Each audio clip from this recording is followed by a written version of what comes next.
Hello ವೀಕ್ಷಕರೇ, ನಮಸ್ಕಾರ. ತಮ್ಮೆಲ್ಲರಿಗೂ ಮತ್ತೊಮ್ಮೆ ಭಾಗ್ಯ ಟಿವಿಗೆ ಸ್ವಾಗತ ಸುಸ್ವಾಗತ ಕೋರ್ತಾ ಇದ್ದೀವಿ. ಭಾಗ್ಯ ಮತ್ತು ಗಿರೀಶ್. ಸ್ನೇಹಿತರೆ, ಜನರಲ್ ಆಗಿ ವೆಜ್ ಬಿರಿಯಾನಿ ಅಥವಾ kushka rice, ghee rice, jeera rice ಈ ರೀತಿ ಎಲ್ಲ ಮಾಡಿದಾಗ ಗ್ರೇವಿ ಬೇಕಾಗುತ್ತೆ. ಇವತ್ತಿನ ವಿಡಿಯೋದಲ್ಲಿ ಇದೆಲ್ಲದಕ್ಕೂ ಬಹಳ ಚೆನ್ನಾಗಿ ಹೊಂದ್ಕೊಳ್ತಕ್ಕಂಥ, ಬಹಳ ಸುಲಭವಾಗಿ, ಅದು ತರಕಾರಿ ಇಲ್ಲದೆ ಅಂದರೆ ಬರೀ ಈರುಳ್ಳಿ ಮತ್ತು ಟೊಮೊಟೊ ಹಣ್ಣನ್ನು ಉಪಯೋಗಿಸಿ ಯಾವ ರೀತಿಯಾಗಿ ಬಹಳ ರುಚಿಕರವಾಗಿ ಬಹಳ ಸುಲಭವಾಗಿ ಗ್ರೇವಿನ ತಯಾರು ಮಾಡೋದು ಅಂತ ತಿಳಿಸ್ಕೊಡ್ತಾ ಇದ್ದೀವಿ. ಖಂಡಿತ ವಿಡಿಯೋ ಕೊನೆವರೆಗೂ ನೋಡಿ, ನೀವು ಒಂದು ಉತ್ತಮವಾದಂಥ ಗ್ರೇವಿನ ತಯಾರು ಮಾಡೋದನ್ನು ಕಲಿಬೋದು. ಹಾಗೆ ಬನ್ನಿ ಗ್ರೇವಿ ಮಾಡೋದಕ್ಕೆ ಶುರು ಮಾಡೋಣ. ಈಗ ಗ್ರೇವಿಗೆ ಬೇಕಾದಂಥ ಒಗ್ಗರಣೆ ಮಾಡೋದಕ್ಕೋಸ್ಕರ ಈಗ ಒಂದು ಬಾಣಲಿನ ಬಿಸಿ ಮಾಡ್ಕೊಳ್ತಾ ಇದ್ದೇವೆ. ನಂತರ ಬಿಸಿಯಾದಂಥ ಬಾಣಲಿಗೆ 4 ಟೇಬಲ್ ಸ್ಪೂನಷ್ಟು ಎಣ್ಣೆನ ಹಾಕಿ ಎಣ್ಣೆನ ಬಿಸಿ ಮಾಡ್ಕೋಬೇಕು. ಈ ರೀತಿಯಾದಂಥ ಗ್ರೇವಿ ಮಾಡಬೇಕಾದ್ರೆ ಸ್ವಲ್ಪ ಎಣ್ಣೆ ಹೆಚ್ಚಿರಬೇಕು. ಆದರೂ ಸಹ ತಮ್ಮ ಇಚ್ಛಾನುಸಾರ ಎಣ್ಣೆನ ಏರುಪೇರು ಮಾಡ್ಕೋಬೋದು. ನಾವಂತೂ ನಮ್ಮ ಅಡುಗೆಗಳಲ್ಲಿ ಸನ್ಪ್ಯೂರ್ ಅವರ ಫಿಸಿಕಲಿ ರಿಫೈನ್ಡ್ ಸನ್ಫ್ಲವರ್ ಆಯಿಲನ್ನು ಬಳಸ್ತಾ ಇರ್ತಕ್ಕಂಥದ್ದು. ಯಾಕೆಂದರೆ ಈ ಎಣ್ಣೆಯಲ್ಲಿ ರಿಚ್ ಆಗಿರ್ತಕ್ಕಂಥ ವೈಟಮಿನ್ಸ್ ಆದಂಥ ADE ಹೇರಳವಾಗಿರುತ್ತೆ. ಹಾಗೆ ಈ ಎಣ್ಣೆಯಲ್ಲಿ ಯಾವುದೇ ರೀತಿಯಾದಂಥ ಕೆಮಿಕಲ್ಸ್ ಇರೋದಿಲ್ಲ, ಜೊತೆಗೆ ಹೆಚ್ಚು ಕೊಲೆಸ್ಟ್ರಾಲ್ ಅಂಶ ಸಹ ಇರೋದಿಲ್ಲ. 100% ಪ್ಯೂರಿಟಿ ಆದಂಥ ಎಣ್ಣೆ. ಎಲ್ಲದಕ್ಕಿಂತ ಹೆಚ್ಚಾಗಿ ಭಾರತದ ಏಕಮಾತ್ರ ಪೇಟೆಂಟೆಡ್ ಟೆಕ್ನಾಲಜಿನ ಒಳಗೊಂಡು ತಯಾರು ಮಾಡ್ತಕ್ಕಂಥ ಎಣ್ಣೆ ಆಗಿರೋದ್ರಿಂದ ನಮ್ಮ ಅಡುಗೆಗಳಲ್ಲಿ ಸನ್ಪ್ಯೂರ್ ಅವರ ಫಿಸಿಕಲಿ ರಿಫೈನ್ಡ್ ಸನ್ಫ್ಲವರ್ ಆಯಿಲನ್ನೇ ಬಳಸ್ತಾ ಇರ್ತಕ್ಕಂಥದ್ದು. ಹೀಗಿಲ್ಲಿ ಎಣ್ಣೆ ಬಿಸಿಯಾಗಿದೆ. ಬಿಸಿಯಾದಂಥ ಎಣ್ಣೆಗೆ 1 ಇಂಚಿನ ಚಕ್ಕೆ, 2 ಲವಂಗ ಹಾಗೆ 2 ಏಲಕ್ಕಿ ಕಾಯಿನ ಹಾಕಿ 30 ಸೆಕೆಂಡ್ಗಳ ಕಾಲ ಬಿಸಿಯಾದಂಥ ಎಣ್ಣೆಯಲ್ಲಿ ಬೆರೆಸಿ ಬಿಸಿ ಮಾಡ್ಕೋಬೇಕಾಗತ್ತೆ ಈ ಪದಾರ್ಥಗಳನ್ನ. ಈ ರೀತಿಯಾಗಿ 30 ಸೆಕೆಂಡು ಬಿಸಿ ಮಾಡಿದ ನಂತರ 8 ರಿಂದ 10 ಹಸಿಮೆಣಸಿನಕಾಯಿಗಳನ್ನ ಮಧ್ಯಕ್ಕೆ ಸೀಳಿ ತದನಂತರ ಒಗ್ಗರಣೆಗೆ ಹಾಕ್ತಾ ಇರ್ತಕ್ಕಂಥದ್ದು. ಈಗ ಈ ಹಸಿಮೆಣಸಿನಕಾಯಿನ ಸರಿಸುಮಾರು 1 ನಿಮಿಷಗಳ ಕಾಲ ಫ್ರೈ ಮಾಡ್ಕೋಬೇಕಾಗತ್ತೆ.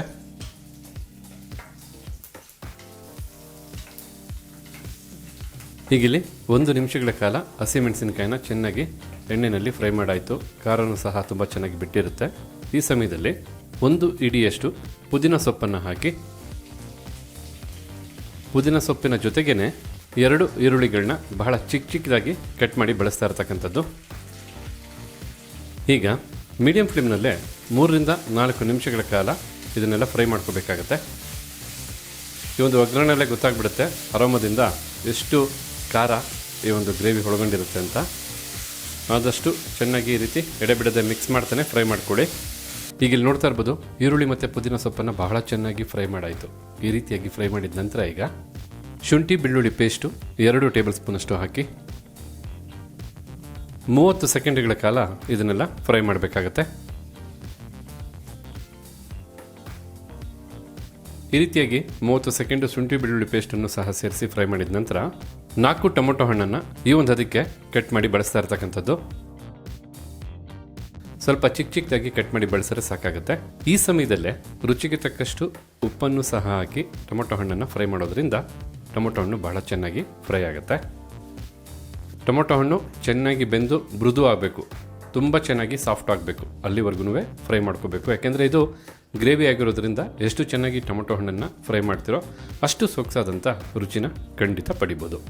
ಸರಿಸುಮಾರು 8 ರಿಂದ 10 ನಿಮಿಷಗಳ ಕಾಲ ಟೊಮೊಟೊ ಹಣ್ಣನ್ನು ಎಡೆಬಿಡದೆ ಫ್ರೈ ಮಾಡಾಯಿತು. ನೋಡ್ತಾ ಇರ್ಬೋದು, ಈ ಒಂದು ಅದಕ್ಕೆ ಬಹಳ ಚೆನ್ನಾಗಿ ಬೆಂದು ಮೃದು ಆಗಿದೆ ಟೊಮೊಟೊ ಹಣ್ಣು. ಈ ಹದಕ್ಕೆ ಟೊಮೊಟೊ ಹಣ್ಣನ್ನು ಫ್ರೈ ಮಾಡಿದ ನಂತರ ನಾವಿಲ್ಲಿ 2 ಟೇಬಲ್ ಸ್ಪೂನಷ್ಟು ಬಿರಿಯಾನಿ ಮಸಾಲಾನ ಬಳಸ್ತಾ ಇರ್ತಕ್ಕಂಥದ್ದು. ನೀವು ಬೇಕಿದ್ರೆ ಚಿಕನ್ ಮಸಾಲ ಅಥವಾ ಮಟನ್ ಮಸಾಲ, ಯಾವ ರೀತಿಯಾದಂಥ ಮಸಾಲ ಬೇಕಾದ್ರೂ ಬಳಸ್ಬೋದು. ಹಾಗೆ ಗರಂ ಮಸಾಲನ್ನು ಸಹ 1 ಟೇಬಲ್ ಸ್ಪೂನಷ್ಟು ಹಾಕಿ ಈಗ ಈ ಮಸಾಲ ಪದಾರ್ಥಗಳನ್ನ ಒಮ್ಮೆ ಬೆರೆಸಬೇಕಾಗತ್ತೆ ಬಿಸಿಯಾಗಿ. ಜಸ್ಟ್ ಒಂದು 30 ಸೆಕೆಂಡು ಬೆರೆಸಿ ಬಿಸಿ ಮಾಡಿಕೊಂಡ್ರೆ ಸಾಕಾಗತ್ತೆ. ಈ ರೀತಿಯಾಗಿ ಮಸಾಲ ಪುಡಿಗಳನ್ನು ಸಹ ಚೆನ್ನಾಗಿ ಬೆರೆಸಿ ಬಿಸಿ ಮಾಡಿದ ನಂತರ ಸರಿಸುಮಾರು ಅರ್ಧ ಕಪ್ ಅಳತೆಯ ನೀರನ್ನು ಹಾಕಿ, ಅಂದರೆ ಒಂದು 125 ರಿಂದ 150 ml ನಷ್ಟು ನೀರನ್ನು ಹಾಕಿ ಒಮ್ಮೆ ಚೆನ್ನಾಗಿ ಮಿಕ್ಸ್ ಮಾಡ್ಕೋಬೇಕು. ಈಗಾಗಲೇ ಗ್ರೇವಿ ಘಮ ಅಂತ ಇದೆ, ಇನ್ನೂ ಹಸಿ ವಾಸನೆ ಹೋಗಬೇಕು. ಎಲ್ಲನೂ ಸಹ ಚೆನ್ನಾಗಿ ಬೆಂದು ಹೊಂದ್ಕೋಬೇಕು. ಆಗ ಮತ್ತಷ್ಟು ಒಳ್ಳೆ ಅರೋಮ ಬರುತ್ತೆ, ರುಚಿನೂ ಸಹ ಚೆನ್ನಾಗಿ ಹೊಂದ್ಕೊಳ್ಳುತ್ತೆ. ಈ ರೀತಿ ನೀರನ್ನು ಹಾಕಿ ಚೆನ್ನಾಗಿ ಮಿಕ್ಸ್ ಮಾಡಿದ ನಂತರ 5 ನಿಮಿಷಗಳ ಕಾಲ ಮೀಡಿಯಂ ಫ್ಲೇಮ್ನಲ್ಲೇ ಇದನ್ನು ಕುದಿಸ್ಕೋಬೇಕಾಗತ್ತೆ. 5 ನಿಮಿಷ ಚೆನ್ನಾಗಿ ಕುದಿಲಿ. ಕುದ್ದಾದ ನಂತರ ಯಾವ ರೀತಿಯಾಗಿ ಗ್ರೇವಿ ಸಿದ್ಧವಾಗಿರುತ್ತೆ ಅಂತ ನೋಡ್ಕೊಳ್ಳೋರಂತೆ. ನೋಡ್ತಾ ಇದ್ರಲ್ಲ, 5 ನಿಮಿಷಗಳ ಕಾಲ ಗ್ರೇವಿ ಚೆನ್ನಾಗಿ ಕುದ್ದು ಎಣ್ಣೆ ತೇಲ್ ಬಂದಿರೋದ್ರಿಂದ ತುಂಬ ಚೆನ್ನಾಗಿರುತ್ತೆ ರುಚಿ. ಅದರಲ್ಲಂತೂ 2 ಮಾತಿಲ್ವೇ ಇಲ್ಲ. ಈ ಸಮಯದಲ್ಲಿ ಮೇಲೆ ಸ್ವಲ್ಪ ಕೊತ್ತಂಬರಿ ಸೊಪ್ಪನ್ನು ಹಾಕಿ ಫ್ಲೇಮನ್ನು ಆಫ್ ಮಾಡ್ಕೊಳ್ಳೋಣ.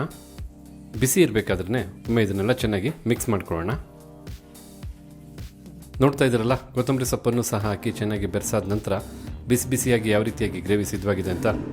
ಗ್ರೇವಿ ಈ ರೀತಿಯಾಗಿ ಸ್ವಲ್ಪ ತಿಕ್ಕಾಗಿದ್ರೇ ಖಂಡಿತ ಗೀ ರೈಸ್ಗಾಗ್ಬೋದು ಅಥವಾ ಜೀರಾ ರೈಸ್ಗಾಗ್ಬೋದು, ಯಾವುದೇ ಒಂದು ಬಿರಿಯಾನಿಗೆ ಆಗ್ಬೋದು, ಬಹಳ ಚೆನ್ನಾಗಿ ಸೂಟ್ ಆಗುತ್ತೆ. ಎಲ್ಲದಕ್ಕಿಂತ ಮುಖ್ಯವಾಗಿ ಮತ್ತೊಂದು ವಿಚಾರ ಹೇಳಲ್ಲ, ಖಂಡಿತ ಯಾವುದೇ ರೀತಿಯಾದಂಥ ಬಿರಿಯಾನಿ ಏನೂ ಬೇಡ, ಬಿಸಿ ಬಿಸಿ ಅನ್ನೋದ ಜೊತೆ ಈ ಗ್ರೇವಿನ ಹಾಕ್ಕೊಂಡು ಊಟ ಮಾಡ್ತಾಯಿದ್ರೆ ಖಂಡಿತ ಒಳ್ಳೆ ರುಚಿ ಸಿಗೋದ್ರಲ್ಲಿ ಎರಡು ಮಾತು ಇಲ್ಲವೇ ಇಲ್ಲ.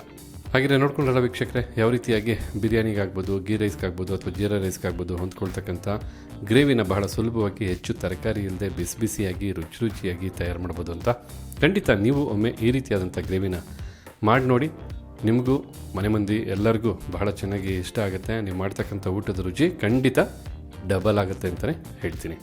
ಹಾಗೆ ಇವತ್ತು ವಿಡಿಯೋ ಮೂಲಕ ನಾವು ಮಾಡಿ ತಿಳಿಸಿದಂಥ ಈ ಗ್ರೇವಿ ರೆಸಿಪಿ ತಮಗೆಲ್ಲರಿಗೂ ಇಷ್ಟ ಆಗಿದೆ ಅಂತ ತಿಳ್ಕೊಂಡಿದ್ದೀನಿ. ಇಷ್ಟ ಆಗಿರೋ ವಿಡಿಯೋಗೊಂದು ಲೈಕ್ ಮಾಡಿ, ಹಾಗೆ ತಮ್ಮ ಅನಿಸಿಕೆ ಅಭಿಪ್ರಾಯ ಏನಿದೆ ಅನ್ನೋದನ್ನು ಕಮೆಂಟ್ ಬಾಕ್ಸಲ್ಲಿ ಕಮೆಂಟ್ ಮಾಡಿ. ಅಷ್ಟೇ ಅಲ್ಲ, ಈ ವಿಡಿಯೋನ ಮತ್ತೊಬ್ಬರಿಗೂ ಹೆಲ್ಪ್ ಆಗೋ ಹಾಗೆ ಶೇರ್ ಮಾಡಿ ಅಂತ ಹೇಳ್ತಾ ತಮಗೆಲ್ಲರಿಗೂ ಧನ್ಯವಾದನ ತಿಳಿಸ್ತಾ ಇದ್ದೀವಿ. ಭಾಗ್ಯ ಮತ್ತು ಗಿರೀಶ್ ಮತ್ತೊಂದು ಹೊಸ ವಿಡಿಯೋದಲ್ಲಿ ಹೊಸ ರೆಸಿಪಿ ಜೊತೆ ತಮ್ಮನ್ನು ಭೇಟಿ ಮಾಡ್ತೀವಿ. ಅಲ್ಲಿವರೆಗೂ ನಮಸ್ಕಾರ ವೀಕ್ಷಕರೇ.